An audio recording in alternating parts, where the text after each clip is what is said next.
Well, good morning, everybody. I've got 10 o'clock, so we'll go ahead and get started. And if anybody else wants to sign on, I guess they can catch up with us. Is everybody having a good Wednesday so far? Far. So far, so good. Yeah, I like hearing that. Well, let me just pre-apologize for my cough. So if I get started, just got the allergy thing going on. So we'll just kind of muddle through here, but do the best I can. Okay. So did you guys? You may have gotten some important emails that I need to remind you about. Did you get an email from Mrs. Hampton about NTHS, National Technical Honor Society? So I think she emailed that out to everybody. NTHS is our National Technical Honor Society, and I would encourage you to join if you qualify. If you have a 3.5 GPA or better, then you qualify. Adult students, you just have to have a 3.5 in my class. High school students, you need a 3.5 at your sending school and in my class to qualify for that. But for those of you that do, it looks really good on a resume. If you're going to be graduating this year or next year, they do give you tassels to wear with your graduation gown. There's a certificate involved. They also do some leadership things like a day at the Capitol, and some various speakers and things that you go to. And so I would encourage you to check that out if you're interested in that. Could be really good, a really good thing. The other thing that we need to talk about is attendance. And so did you get an email from Mrs. Gatewood about your in-person days? Okay, so this is, we're doing things new this year, and so we're just doing, everybody's just doing the best that they can. Remember, space and grace is our theme for the year, right? And one of those things that we've had to do is modify the amount of days that you can be absent on your in-person days at NT. And so so you have 4 days per semester that you can be absent from your in-person days. Okay, so try to watch that. I know some of you guys are getting pretty close on your day 4, and so if that is you, let's talk about it so we can fix it, because if you go over those days, then we start getting in a bind. I do have some makeup slips, some time makeup slips, and so if you need to make up time, it might be that on your designated day that you're here, it might be we can make arrangements for you to stay all day that day, or to come, on the other 2 days that you're not here, but we'll talk about that individually. So if that's you and you need to make up days, let's talk about that, because I don't want that to sneak up on anybody and then be at 5 or 6 days and then it'd be time for grades, because that would be bad. Okay, so if that's you and you're worried about your days that you've missed, let's on your next in-person day, let's talk about that, and I'll try to help you get that time made up, so we don't have anybody that is in a bind. Okay, questions, comments, concerns about that? Everybody's good? Okay, all right. And then one last thing, which is good news, okay, is there's no school on Monday because of the holiday. Okay, so if that's your in-person day on Monday, then we won't have school on Monday. If it's your ARC day where you would be with Mrs. Franti, then you won't have that on that day either. Okay, so Monday is a do what you want to do day. Okay. All right, questions, comments, concerns about any of that? No? All right, well, that's good news. So I've got a PowerPoint that I'm going to show you today. We finished up on our food safety, so hopefully everybody's been able to get through those 3 sections in Moodle on food safety. How did everybody do on the food safety test? Did I have lots of hundreds out there? I'm pleased to hear that. So our test review that we did in class, did that help? So yeah, did you guys like playing Jeopardy the other day? Yeah, that's a pretty fun game. Yeah, I took a W. Yeah, it was a pretty fun game. All right, so hopefully everybody was able to get through those chapters, and so we're good to go with food safety. So those are some things, those temperatures, those safe food handling things, those will never go away. So you're going to always need to know those things. You're going to always need to remember to use those things, because one of our biggest concerns, of course, is keeping people safe that are eating our food. Okay, so today we're going to talk about what, the other side of that coin, and that is keeping us as employees safe whenever we're working in establishments. Okay, so has anybody ever had a scary experience at work? I had grease dropped on me. That's all. Ow, that's no good. Okay, so what was that due to, Jacob? It left a mark on my shoulder, but it's like healing now. Okay, so did it splatter up on you? Yeah, it's just like little droplets, but like big droplets at the same time. Was what you were putting in the fryer, was it wet or have ice crystals on it? Yeah, someone like decided to like drop a whole bag of French fries while I'm just like cleaning the bottom of the grease, and then like it just like splattered on my shoulder. Yep, that'll do it. Yeah. So some of those things are things problems that people create that are working where you're working, and some of it is, people get injured because of the fast pace, because it's so busy in a restaurant, and so we tend to do things in a hurry, and sometimes we can make bad decisions whenever we're having to do that fast, or maybe we don't even think about it and do that. I know, Jacob, I can sympathize with you. I burned my hand really bad a couple of summers ago throwing French fries in a fryer, hand cut fries that were soaked in salt water, and so I know that is miserable, but it just happens. And when you're working fast, it just is part of it. But we want to avoid that as much as possible. And so that's why we're going to talk about employee safety. So I'm going to share my screen just now. I've got a PowerPoint for us.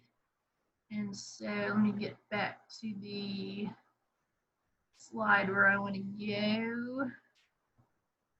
Here's slideshow from the beginning. Okay. So we're calling this, they kind of change things up, and now, there's a lot of things that come across as safety, and so we call the whole thing, we call risk management. Okay, and so there's lots of things involved whenever you talk about keeping your employees safe, and some of them have to do with safety, like using equipment safely. Some of it has to do with safety, and is in keeping them safe in the event of a tornado or a fire. Some of them have to do with keeping employees safe due to aggravated people that might come in or try to rob the place. I mean, there's just so many things, and then sometimes it's internal. If we have an employee that's harassing another employee, there's so many things that as employers, as business owners, that we have to keep a handle on and make sure that we're monitoring appropriately to keep everybody safe. And I mean, it's a huge job, and so being aware of what's going on in your place of business is so important. And so we're going to try to point out a few of those things. So if you're planning on being a business owner or a manager, or even an employee. If you know these things, you can certainly protect yourself a little better, and help your employer or even yourself do a better job at protecting. And so we'll get rolling here. Okay, so the first thing we talk about is just plain old workplace safety. And so as a business owner, or as the management of a particular business, one of the things that we're required to do is offer a safe environment, meaning that that the equipment has the proper safeguards that it's supposed to have. For instance, some of our big old mixers, a lot of those have cages that go over the mixing area, so that somebody doesn't get a hand or a finger into some of that spinning equipment and hurt themselves. We're required to give people proper training as far as using that equipment, or how to lift things properly, or using chemicals safely. So we're required to give that training. And it's also important that we're able to identify things that could cause us problems, things like ripped carpet, for instance. If you have a ripped carpet right in the middle of the front door, what is likely to happen, guys? Did this fall?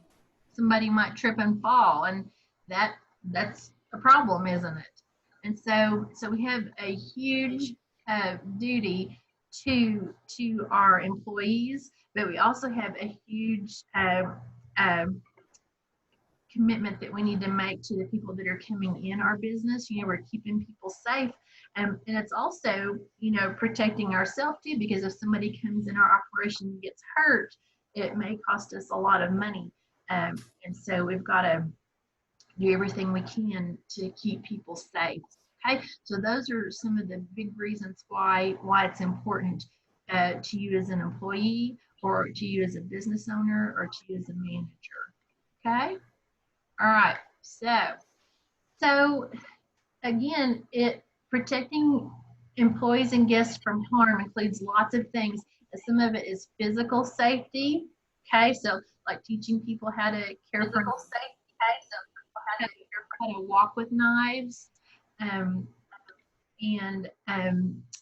how to, you know, we have everybody that works in a commercial kitchen, you know, we wear anti-slip shoes, and that's for a reason, so people don't slip and fall, because that could really hurt.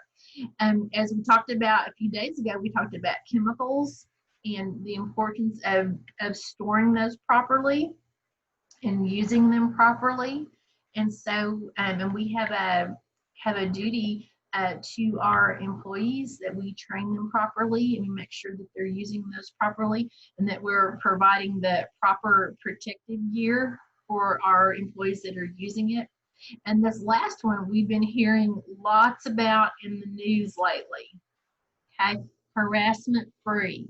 And remember, does anybody want to give me a definition of what harassment is?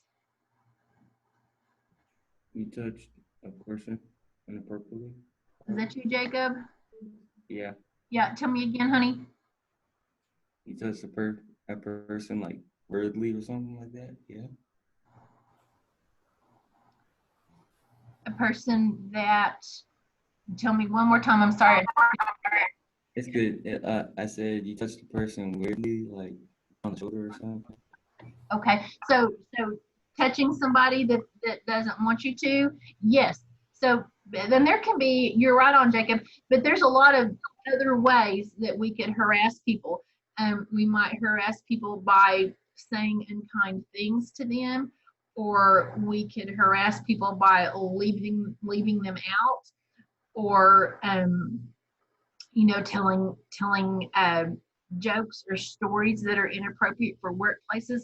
I mean, there's just tons of ways that we could that would be considered harassment. And again, this is really becoming a pretty hot topic in the world of work. And so as employers and as managers, we're going to be dealing with this quite a bit. And so it's going to be up to us to recognize it and to understand it when it's brought to our attention and to be able to deal with it quickly and efficiently. Okay.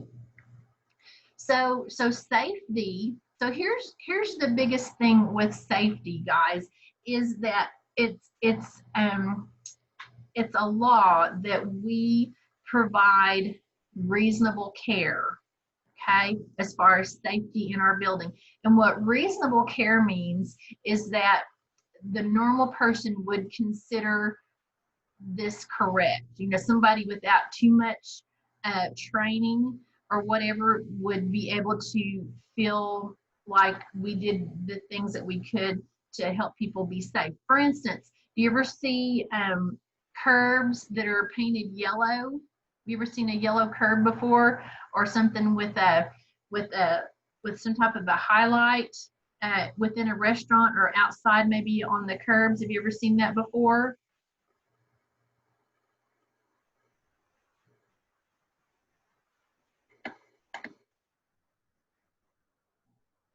Yeah. Why do you think things are painted yellow like that? So people can see it. Yeah, so you're bringing it to someone's attention that there's an elevation change, right? So somebody won't trip and fall, right?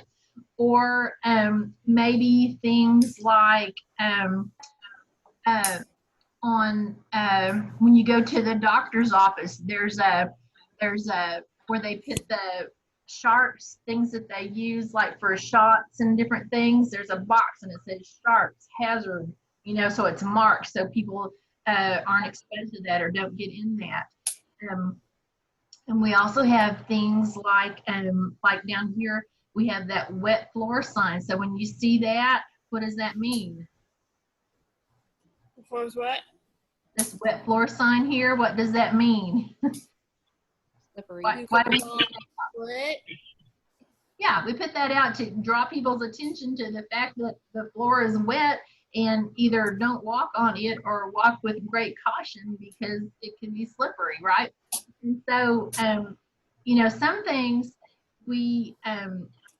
sometimes we have to protect people from themselves, because sometimes people will do some pretty dumb things, right? And so, and then sometimes, you know, we are just, you know, it's pretty obvious if the guy's standing there with the mop bucket mopping the floor is probably going to be wet, right? But we go that extra step with the wet floor sign. And so, you know, we've done everything that we could that a reasonable person would think was making the effort to let people know that the floor was wet. And so by law, we've done that, okay? And so things like knowing that that's hazardous, if we have things brought to our attention that are a hazard, we try to correct those as soon as possible, as quickly as possible. And proper warnings. Okay, but overall, yes, employees need to feel safe where they're working at. Okay, they need to feel like their employer cares about them and that they work in a safe place. Okay, and this word liability right here. Okay, sometimes we hear that like when we talk about insurance and things like that, but it's really responsibility, and it's the responsibility that one person has to another. So as a business owner, I'll have the responsibility to care for my employees and to provide them with the equipment that they need and the training they need so that they can do their jobs safely. Okay. So those would be some important words: that reasonable care and then liability. So I would encourage you to remember those two words there. Okay. All right. So here's some things that probably would apply to several of the high school students. Okay. In the Fair Labor Standards Act. Okay. And it's a federal law. And and what happens is it kind of divides people into categories. And so we know that people under 18 have some other commitments that they're trying to work toward, and oftentimes that is getting an education or finishing high school. And so students that work a great number of hours, we know that sometimes can begin to be detrimental to their educational career, and so we want to limit that. And so it singles out specific ages, 14 to 15 years old, and then 16 to 17 years old. Okay. Around, in the early 1900s, we had lots of children that were working in factories and working long hours. And they, of course, were not going to school and had very little care. Some were injured, some were trying to use equipment that was much too dangerous. And so in 1938, they came up with this Fair Labor Standards Act, and it did a lot of things. One of the things it did was it established the work week. Okay, and you guys know, 40 hours is considered the average work week. And the other thing it did was establish a minimum wage. So how many of you guys, whenever you get hired for a job, do you talk about salary? Do you guys do that? Is that an important thing for you to know how much you're going to get paid? Yes, sir. I got paid today too. Woohoo! All right. So yeah, that's kind of a big deal. So minimum wage means that's the least amount that an employer can pay you for your time.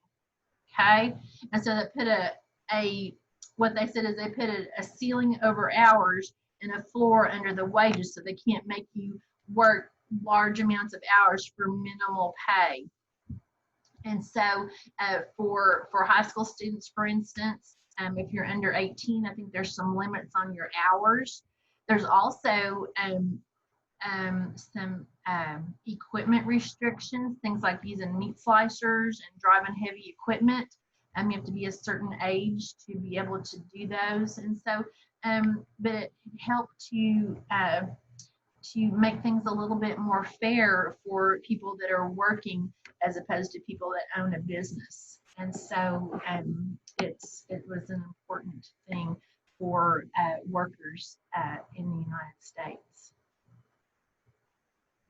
All right, here's OSHA. Okay, so OSHA is a federal agency, okay, and it is the agency that creates and enforces all these safety regulations. So they are what we'll call the watchdogs for health and safety for people that are working in businesses and industries all over the United States. And so there's lots of rules about how employees have to be trained to use certain chemicals or have to be trained to do a particular job. And there's also some reporting things that are required. And all of those things, again, are designed to help people that are working be safe, helping them have some help if they feel like that their employer is asking them to do things that are unsafe. And so it's a really important thing that OSHA does for us. But again, it's mostly workplace safety and then your rights as an employee working there. Okay. All right, how we doing so far, guys? Hanging in there? Okay. All right, so some things that can happen out in the world. An accident. Has anybody ever seen or heard about an accident, a work-related accident? My dad cut his thumb on a welder one time at work. Ouch. Okay. Because he works with cars. Mm-hmm. Okay. And, like, everywhere. Okay. All right. So that would be, Sam, an example of a physical injury, right? Yeah, Can yeah. I use the restroom? I need to use the restroom real quick. Do what you gotta do, man. All right, thank you. Okay. All right. So accidents, things like Sam saying about her dad's thumb, you know, um, things that are, minor that we can put a Band-Aid on are probably not what we're talking. Like all the way down here, get stitches. Yeah. So things that are minor that we could put a Band-Aid on, we probably aren't talking about, but things that require a hospital visit and stitches and or physical therapy or the loss of a limb or unconsciousness or even worse, those kinds of things must be investigated, reported, okay? Because there may be some other things that are happening.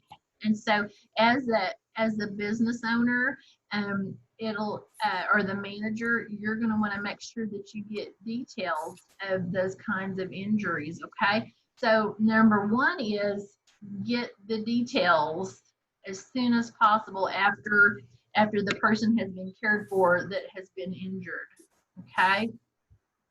A lot of places are going to have an actual form that is called an accident form, and the accident could be a person that's come in your building and trip and fall, or it could be somebody that works for you that's hurt themselves on some equipment. I mean, it could be a lot of different things that have happened. It could be if you're have a delivery type vehicle, if someone's gotten in a crash in one of your store vehicles. So, I mean, there's lots of different scenarios here, but the biggest thing, for the manager is to get, record what has happened just as soon as possible, because people start to forget those details.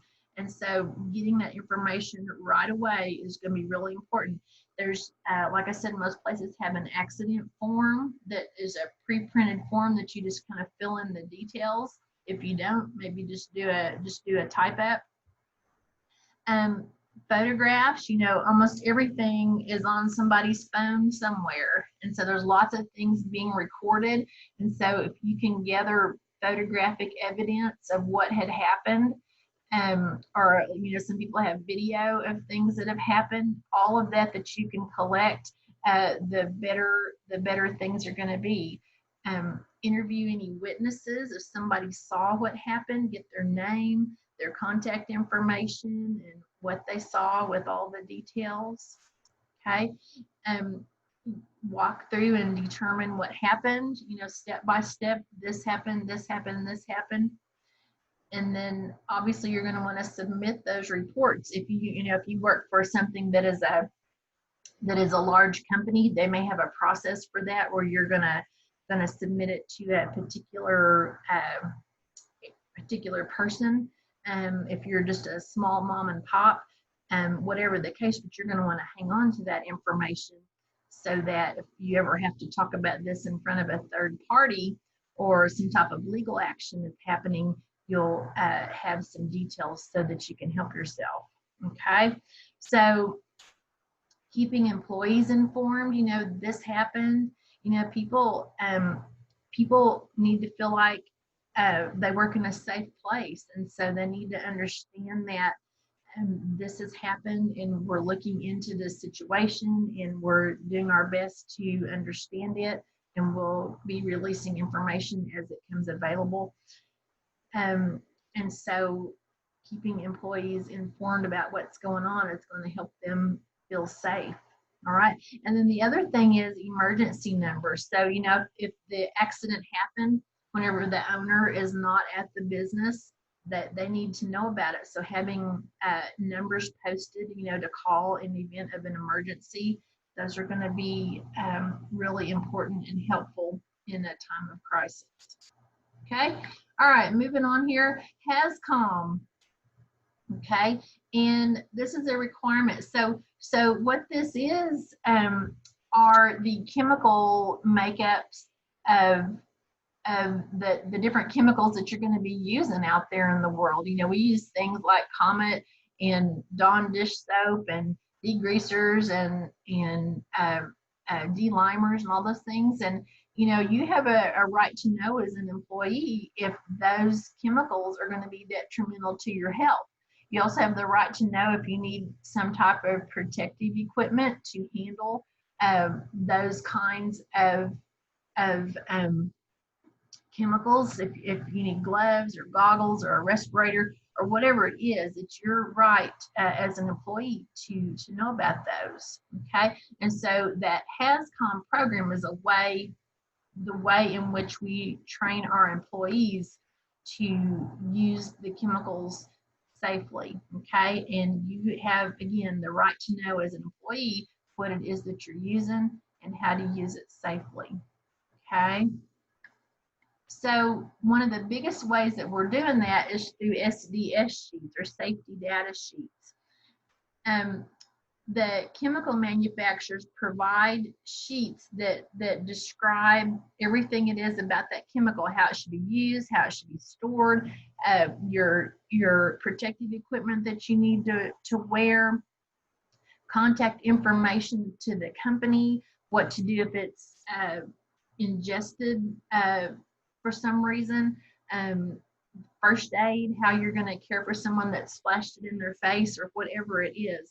But those SDS sheets have to be available to every employee or anybody that wants to see them all the time. And so some businesses will have just a huge notebook, and they'll have that either in the break room or in the area where the chemicals are stored or a place where employees can get to. It cannot be locked in the manager's office. It has to be in a place where people can get to easily. Ours here at school is actually one of those. You have the reader on your phone where you can read the square, you know what I'm talking about. Let me find it on here on my phone. I'll show you. The QR reader.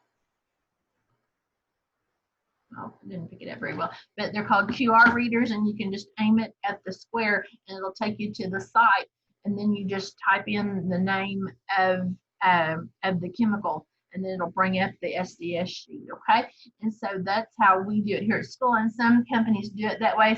Some people, some companies still just have the notebooks, and either way is fine as long as it's up to date and available. Okay. A general safety audit.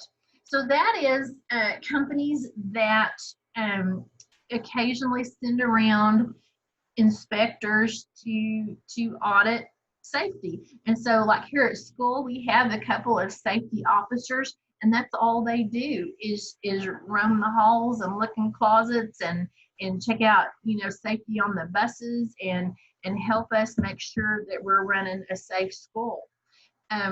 There are a lot of big companies or corporate type restaurants that will have safety officers that will inspect and make sure that equipment is safe and that people are following safe practices.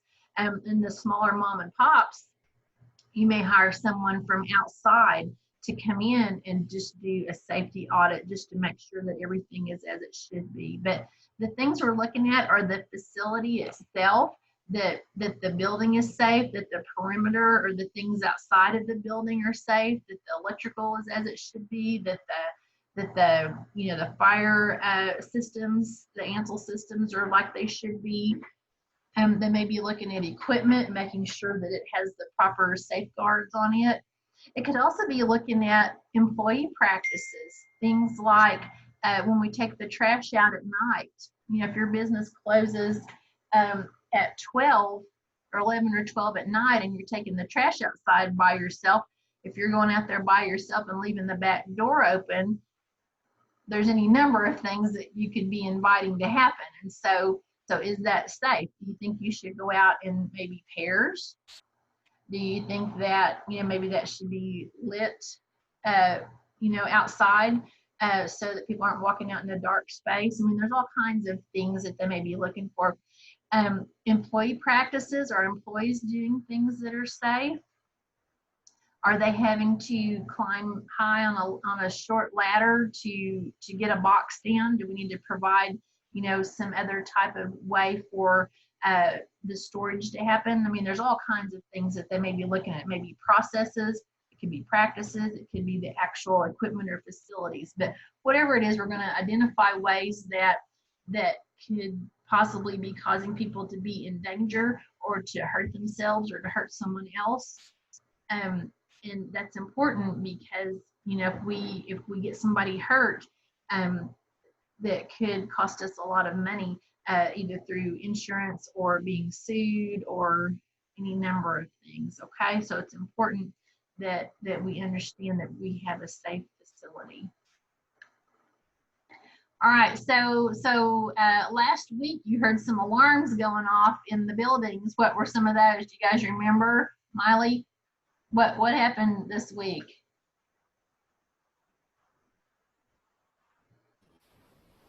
Sorry, can you repeat the question? My nephew's being loud. Oh, so I was just asking, what kind of alarms did we have going off in the building today? We had the intruder, tornado, fire, lockdown, all go off, and they were all annoying. Yes to all. Okay, well, good work. So the reason why we practice that, though, why do you think, Jalissa, why do you think we're practicing what we do in the event of emergency? Why do you think we're doing that, Jalissa? We can be prepared. Right on, yes. So that we know what to do in the event of an emergency. And so those emergency plans, we prepare a plan, we practice that plan so that when we get ready to do it, everybody knows what to do instead of just chaos. Okay? So those emergency plans are designed to protect the people that work there. They're designed to protect the guests that are in the place. Okay? And also the property. There's some other things that we're concerned about too. But having that planning, prevents confusion, so people aren't just running around crazy trying to figure out what to do. It helps people remain calm because we know what to do and we're in a safe place and everything's okay. And so the bigger picture of that is it helps to minimize loss and injury. Okay, so those emergency plans that we look at, just like we did here at school, we have our fire safety equipment, which a big part of that is the alarm that's going off. And I guess you guys have probably noticed, like the Ansel systems that are over, like our hot food or places we prepare hot food where we fry and grill, and those are designed to extinguish fire. And you probably, I don't know if you've seen framed by almost all the doors, there are evacuation routes with arrows. And then we also practice those where I told you, we go out the nearest exit and we go up to by the flagpole, and we practiced it. And so another thing is keeping these routes clear so we don't pile things up in front of those exit doors, and we're making sure that they're not locked, from the inside. We want to make sure people on the inside can get outside without having to have a key. Okay. All right. So, and here's another one. This is the one that has really been so much in the news lately. Okay, is a positive work environment.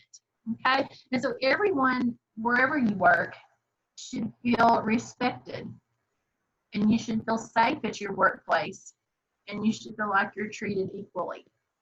Okay, and just like we were talking about at the very beginning, harassment, excuse me, can be due to a lot of things, and it can be verbal, it can be physical, and it can be related to a great many things. And so basically it boils down to an unwanted behavior that makes you feel bad about something, or makes you feel singled out, or makes you feel like you don't belong, and that is not cool. And so we have to be able to separate that. Now, sometimes people say mean things, and there's a difference between hurt feelings and harassment. But harassment would be considered ongoing after you've asked someone to stop doing it. Okay. So hopefully that kind of gives a little clarification. Okay. If you see it, you should say something, though. Everyone has a responsibility to your employer and to yourself and to the folks that you work with to speak up if you see something that would be considered harassment. Okay. All right, so complaints. Okay, has anybody ever had to complain where they work? Yeah, at McDonald's, a dude came up and tried to get an extra large fry, Yeah, but it didn't work out because he already had one fry. So, okay, yeah. okay. So, so there's all kinds of complaints that we can get, and sometimes they're from employees, sometimes they're from customers. And as the manager, you've got to be able to kind of sort through those things because sometimes people are just gripey. That sometimes they are pointing out some things that are either wrong or unfair. Okay, and so as a manager, you are legally liable to to to understand and to know about these things. And once they come to your attention, you have to do something about it. Okay, and so again, employees need to feel safe and feel like they can tell their employer, you know, this is happening to me and I don't like it and I want it to stop. And they need to feel safe to be able to say those things. Okay, the managers are legally liable to create that safe environment. Okay, they need to acknowledge those things if somebody comes to them and tells them they're being harassed, and they need to immediately address it. Okay, all right, so I'm going to stop sharing for a minute. All right, so that is part one of workplace safety. Okay, we've got another part that we'll be talking about, but you have your section on Moodle this time, and this, I'll put this up in Moodle too, so you can review it a little bit. Okay. So everybody doing really good this week? All right. Well, whenever, let's see, Thursday and Friday, who will be here Thursday and Friday? I won't be there Friday. I have to go to the doctor for my surgery. Okay. All right. Well, those of you that are going to be here Thursday and Friday, you're going to like it because we're going to be making pizza. So while we're learning about safety, okay? So I'll we'll make be there tomorrow, but not Friday. okay. Well, we'll make the dough. We'll make the pizza dough Thursday, and we're using the Pioneer Woman's recipe for pizza dough. And then Friday we'll actually make our pizza in our big pizza oven. So I'm kind of excited about that. So yeah. All right. Well, I'm gonna stop recording just now.